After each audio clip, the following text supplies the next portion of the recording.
Quick video to show you how I make these knots.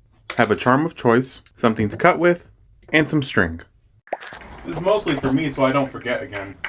So I'm going to be using a key ring as my charm and just some leather string here. Go ahead and loop it in once and make sure to give yourself plenty of string. It's better to have too much than not enough.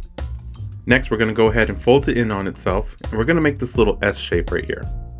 From there we're going to go ahead and pinch the top and we're going to wrap it around itself 3 times, starting from the top, working our way towards the charm.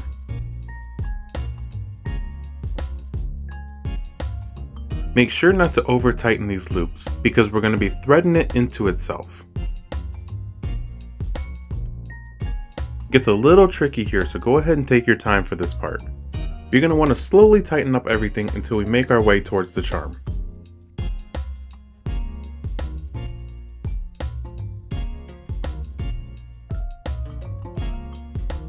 Once you've tightened up all the strings, you should have something like this.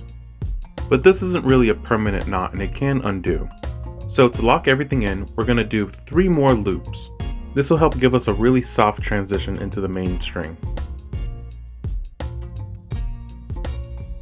It's going to look something like this.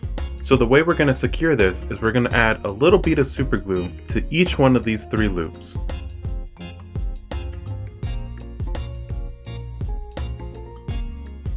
Just be careful with how much super glue you add. You don't want to super glue your finger to this.